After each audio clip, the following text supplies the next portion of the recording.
যুক্তরাষ্ট্রের president Donald Trump একটি শব্দ উচ্চারণ করার পরই হাওয়ায় মিলিয়ে গেছে ভারতের ৮ লাখ কোটি রুপি। ইরানের সঙ্গে যুদ্ধবিরতির চুক্তি থেকে ট্রাম্প বের হয়ে যাওয়ার ঘোষণা দেওয়ার পরপরই বড় ধরনের ধস নামে ভারতের শেয়ার বাজারে। বড় ধরনের দরপতনে হাওয়ায় মিলিয়ে যায় ৮ লাখ কোটি রুপি।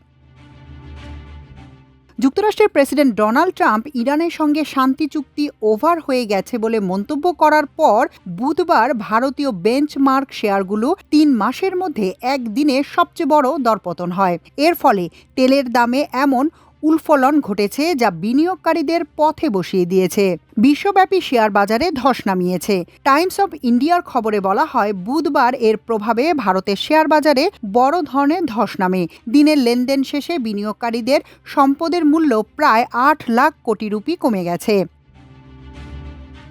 রয়টার্স জানায়, সেনেক্স প্রায় ১,৬৭৭ পয়েন্ট কমে ৭৬,৫০৩.৬০ বন্ধ হয়েছে। নিফটি ৫০ প্রায় ৫১৭ পয়েন্ট কমে ২৩,৮৮২.০৫ বন্ধ হয়েছে। বাজার মূল্যে প্রায় ৮ লাখ কোটি রুপি উধাও হয়েছে। ধসের প্রধান কারণ হিসেবে বিশ্লেষকরা উল্লেখ করছেন, যুক্তরাষ্ট্র ইরান উত্তেজনা নতুন করে বেড়ে যাওয়া, আন্তর্জাতিক বাজারে অপরিশোধিত তেলের দাম দ্রুত বৃদ্ধি এবং এর ফলে মূল্যস্ফীতি ও ভারতের আমদানি ব্যয় বাড়ার আশঙ্কায় বিনিয়োগকারীদের ব্যাপক হারে শেয়ার ছেড়ে দেয়া।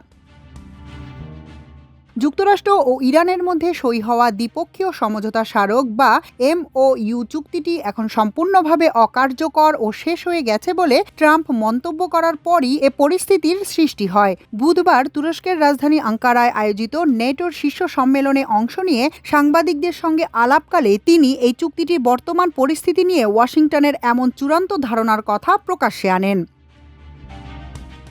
নেটো সম্মেলনে উপস্থিত সংবাদকর্মীদের মুখোমুখি হয়ে মার্কিন প্রেসিডেন্ট ডোনাল্ড ট্রাম্প তেহরানের সঙ্গে হওয়া ওই সমঝোতা চুক্তিটির ভবিষ্যৎ নিয়ে কথা বলেন। দুই দেশের মধ্যকার চলমান চরম সামরিক সংঘাতের জেরে ওই চুক্তির কার্যকারিতা নিয়ে প্রশ্ন করা হলে তিনি সরাসরি উত্তর দিয়ে বলেন, "আমি মনে করি এটি ওভার।" এই মন্তব্যের মাধ্যমে দুই দেশের মধ্যকার সমঝোতার শেষ আশাটুকু ভেস্তে গেল বলে মনে করছেন রাজনৈতিক বিশ্লেষকরা।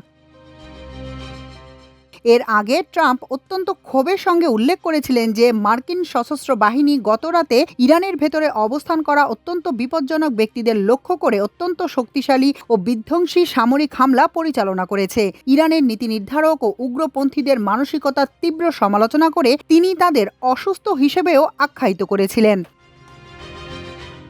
মাল্টিমিডিয়া ডেস্ক, আমার দেশ।